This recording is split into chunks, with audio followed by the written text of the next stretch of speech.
5 données sur les fibromes utérins à connaître à tout prix. Même s'ils ne sont pas dangereux, il est toujours préférable de faire des check-ups gynécologiques fréquents pour obtenir un diagnostic précoce, ainsi qu'un traitement adapté aux fibromes utérins. Les fibromes utérins sont des masses anormales de tissu musculaire qui se forment sur la superficie de l'utérus et plus rarement, dans le col de l'utérus. Leur présence est souvent alarmante pour les femmes diagnostiquées, mais seuls 0,5% se développent à cause des cellules cancérigènes. Cela signifie que, même s'ils peuvent provoquer des gènes gynécologiques, ils représentent très rarement un risque de cancer dans le corps. Mais, c'est cependant une condition à laquelle il faut prêter attention, car elle peut interférer sur la santé reproductive et hormonale. La Société espagnole de gynécologie et d'obstétrique assure que près de 70% des femmes peuvent avoir ce problème à un moment de leur vie. Malgré cela, les femmes ne s'informent pas beaucoup et de fait, elles se rendent compte de la maladie qu'au bout d'un long moment. C'est pour cela que dans cet article, nous voulons partager avec vous 5 données importantes que toute femme doit connaître sur leur développement. Découvrez-les. 1. Qu'est-ce qu'un fibrome utérin? Les fibromes sont des types de tumeurs bénignes qui apparaissent surtout après 20 ans. Connus aussi sous le nom de myome, de léomyome ou de fibromyome, ce sont de petites masses de tissu, à l'aspect rond, dont la taille peut être microscopique, ou plus grande. Leur apparition est liée à des facteurs génétiques et hormonaux et c'est malheureusement l'une des causes de l'infertilité des femmes. 2. Quels sont les types de fibromes utérins? Les fibromes se classent en 4 types, selon l'endroit où ils se trouvent dans l'utérus. Le fibrome sous-muqueux, ce sont ceux qui se forment juste sous le myomètre, c'est-à-dire le revêtement qui protège la paroi intérieure de l'utérus. Il peut s'étendre vers la partie intérieure de la cavité utérine. Et quand il s'agrandit, il en occupe une grande partie. Le fibrome sous-séreux, ce type de masse se forme juste en dessous de la séreuse, la couche qui recouvre la partie externe de l'utérus. Son apparition fait que l'utérus acquiert un aspect nodulaire. Le fibrome pédiculé. Ces fibromes sont de type sous-séreux mais à la différence des précédents, ils grossissent et finissent par se répandre dans l'utérus, accrochés à un cordon fin connu sous le nom de pédicule.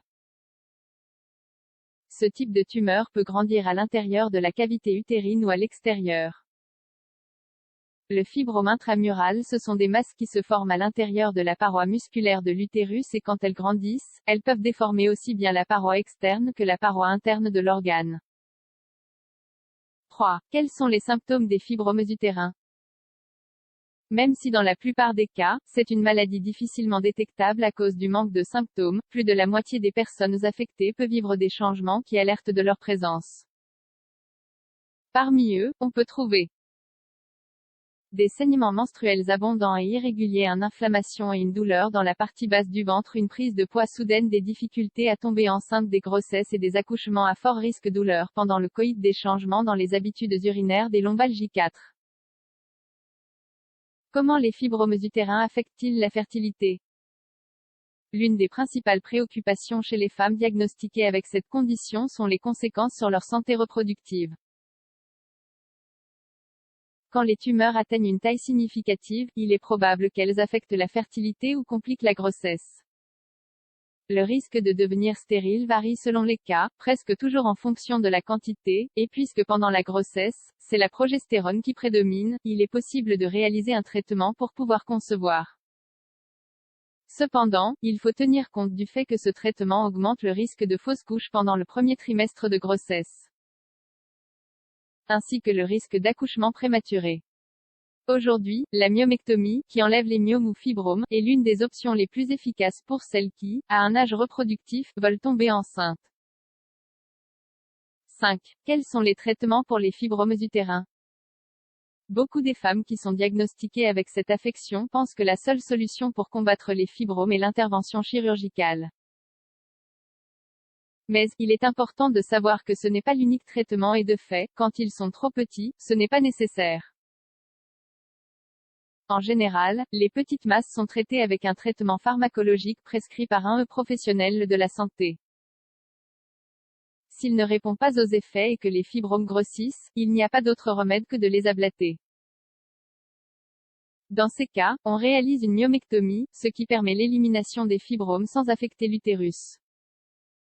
Quand il y a des complications, on pratique une hystérectomie, dans laquelle on fait une ablation partielle ou totale de l'utérus. Beaucoup de spécialistes recommandent un traitement avec de l'acétate d'ulipristal, un modulateur de progestérone qui réduit la présence de ces tumeurs dans l'utérus. La surveillance des symptômes et les check-ups gynécologiques sont déterminants pour atteindre un bon diagnostic précoce de cette maladie. Si les fibromes ne sont pas très graves, il est toujours préférable de consulter votre médecin pour les analyser en détail.